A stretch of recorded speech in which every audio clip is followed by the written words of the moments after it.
Bicycle ಯೋಜನೆಯನ್ನು ಏನು ತಂದರು ಅದನ್ನು ಆಯ್ಕೆ ಮಾಡಿ 50,000 ಬೈಸಿಕಲ್ ಯೋಜನೆಯಿಂದ ಶಿಕ್ಷಣವಂತರಾಗಿ ಇವತ್ತು ಸಾಮಾಜಿಕ ಸ್ಥಿತಿಯಲ್ಲಿ ಉತ್ತಮ ಸ್ಥಾನವನ್ನು ಯಾರು ಗಳಿಸಿದ್ದಾರೆ ಅವರನ್ನು ಹುಡುಕಿ ಕರೆಯುವಂತಹ ಪ್ರಯತ್ನ ನಡೀತಾ ಇದೆ. ಎಲ್ಲ ವರ್ಗದ ಸ್ವಾಮೀಜಿಯವರು ಅದರಲ್ಲಿ ಭಾಗವಹಿಸ್ತಾ ಇದ್ದಾರೆ.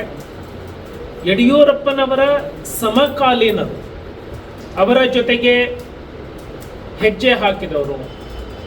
ಇಲ್ಲಿ ಯಡಿಯೂರಪ್ಪನವರು ಬಂದಾಗ ಯಾರ ಮನೆಯಲ್ಲಿ ವಾಸ್ತವ್ಯವನ್ನು ಮಾಡ್ತಿದ್ರು, ಅವತ್ತು ಅವರ ಕಾರ್ನಲ್ಲಿ, ಅವರ ಜೊತೆಗೆ ಬಸ್ನಲ್ಲಿ, ಅವರ ಜೊತೆಗೆ ಸೈಕಲ್ ತುಳ್ಕೊಂಡು ಓಡಾಡಿದಂಥವರನ್ನ ಕರ್ನಾಟಕ ರಾಜ್ಯದ ಪ್ರತಿ ಜಿಲ್ಲೆಯಿಂದ ಅವರನ್ನು ಗುರುತಿಸುವಂತಹ ಕೆಲಸ ಮಾಡಿ ಅವರನ್ನು ವಿಶೇಷವಾಗಿ ಆ ಒಂದು ಸಭೆಗೆ ಆಹ್ವಾನಿಸ್ತಾ ಇದ್ದೀವಿ. ಈ ಸಭೆಯಲ್ಲಿ ಈ ದೇಶ ಕಂಡ ಉಕ್ಕಿನ ಮನುಷ್ಯ ಅಂತ ಹೇಳಿ ಖ್ಯಾತಿಯಾಗಿರುವಂತಹ ಸನ್ಮಾನ್ಯ ಕೇಂದ್ರ ಗೃಹ ಸಚಿವರಾಗಿರುವಂತಹ ಅಮಿತ್ ಶಾ ಅವರು ಆ ಕಾರ್ಯಕ್ರಮದಲ್ಲಿ ಅತಿಥಿಗಳಾಗಿ ಭಾಗವಹಿಸ್ತಾ ಇದ್ದಾರೆ.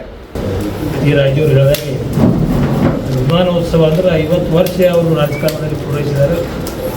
50 ವರ್ಷ ಬರೀ ಪೂರೈಸಿಲ್ಲ, 50 ವರ್ಷ ನಿರಂತರವಾಗಿ ಅವರು ಹೋರಾಟವನ್ನು ಮಾಡಿದ್ದಾರೆ. ನಾನು 1991-90ನೇ ಇಸ್ವಿಯಿಂದ ಅವರು ನಾನು ಹತ್ತಿರದಿಂದ ನೋಡಿದರೆ ಭಾಳಷ್ಟು ಚಿಕ್ಕವನಿದ್ದೆ. ಅವಾಗಿನಿಂದನೂ ಕೂಡ ಪ್ರತಿಯೊಂದು, ಅದರಲ್ಲಿ ವಿಶೇಷವಾಗಿ ಉತ್ತರ ಕರ್ನಾಟಕದಲ್ಲಿ ಹೆಚ್ಚು ಹೋರಾಟ ಮಾಡಿದ್ದು ಬಿಜಾಪುರ ಜಿಲ್ಲೆಗೆ ಅನ್ನುವಂಥ ಮಾತನ್ನು ಕೂಡ ಸಂದರ್ಭದಲ್ಲಿ ಭಾಳ ಸ್ಪಷ್ಟವಾಗಿ ಹೇಳ್ತಿರ್ತಾನೆ. ಈ ಯಾವ ಎಲ್ಲ ಕ್ಷೇತ್ರದ ಶಾಸಕರು ಕೂಡ ಹೆಚ್ಚಿನ ಅನುದಾನ ಕೊಡ್ತಕ್ಕಂಥ ಒಬ್ಬ ಧೀಮಂತ ನಾಯಕ ಇವತ್ತು ಯಾರಾದರೂ ಇದ್ದರೆ BS ಯಡಿಯೂರಪ್ಪ ಸಾಹೇಬ್ ಅಂತಕ್ಕಂಥದ್ದು. ಇವತ್ತು ಏನು ನಮ್ಮ ಬಿಜಾಪುರ ಸಿಟಿ ಯಾರ್ಯಾರು ಏನೇನೋ ಹೇಳ್ತಾರೆ, ಇವತ್ತು ನಾನು ಸಿಂಗಾಪುರ್ ಮಾಡೀನಿ ಅಂತೇಳಿ. ಆ ಸಿಂಗಾಪುರ್ ಮಾಡಿದ್ದು ಈ ಹೇಳ್ತಕ್ಕಂಥವ್ರಲ್ಲ, ಸಿಂಗಾಪುರ ಮಾಡಿದವರು ಇವತ್ತು ನಮ್ಮ ಸರ್ಕಾರದಲ್ಲಿರ್ತಕ್ಕಂಥ ನಮ್ಮ ಮುಖ್ಯಮಂತ್ರಿಗಳು BS ಯಡಿಯೂರಪ್ಪನವರು, ಬೊಮ್ಮಾಯಿಯವರ ಸರ್ಕಾರದಲ್ಲಿ ಅತಿ ಹೆಚ್ಚು ಫಂಡ್ಗಳನ್ನು ಕೊಟ್ಟು ಇವತ್ತು ಬಿಜಾಪುರ ನಗರ ಇವತ್ತು ಅಭಿವೃದ್ಧಿ ಇವತ್ತು ಸಿಂಗಾಪುರ ಆಗಲಿಕ್ಕೆ ಕಾರಣೀಭೂತರಾದರೆ. ಹಿಂದೆ ಅಪ್ಪು ಪಟ್ಟಣ ಶೆಟ್ಟಿ ಇದ್ದವರು ಕೂಡ ಅವರು ಶಾಸಕರಾದಾಗ ಕೂಡ ಅನೇಕ ಕೆಲಸಗಳನ್ನು ಮಾಡಿದ್ದಾರೆ. ಆ ದಿಶೆಯಲ್ಲಿ ಇವತ್ತೇನು ಬಿಜಾಪುರ ನಗರ ಇವತ್ತು ಏನು ಕಾಣ್ತೀವಿ ನಾವು ಅಭಿವೃದ್ಧಿಯನ್ನು, ಇದನ್ನು ಕೊಡುಗೆ ಯಾರಾದರೂ ಕೊಟ್ಟಿದ್ರೆ ಸನ್ಮಾನ್ಯ BS ಯಡಿಯೂರಪ್ಪ ಸಾಹೇಬರು ಅಂತಕ್ಕಂಥದ್ದು.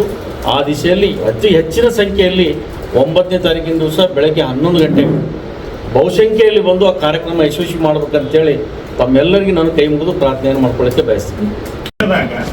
ಇಮಿಡಿಯೇಟ್ ಆಗಿ ಆಫೀಸರ್ ಕರೆದು ಅವ್ರಿಗೆ ವ್ಯವಸ್ಥೆ ಮಾಡಿರಿ ಹೇಳಿದ್ರೆ ಬರೋದಿಲ್ಲ ಇದ್ರೊಳಗೆ ಅಂತ ಹೇಳಿದ್ರೆ, ತಾವೇ ನೋಟ್ ಖುದ್ದಾಗಿ ಬರೆದು ಅವ್ರಿಗೆ ಫ್ರೀ ಊಟ ಇರೋಕ್ಕೆ ವ್ಯವಸ್ಥೆಯನ್ನು ಮಾಡಿಕೊಟ್ಟದ ಏಕೈಕ ಮುಖ್ಯಮಂತ್ರಿ ನಮ್ಮ ರಾಜ್ಯದ.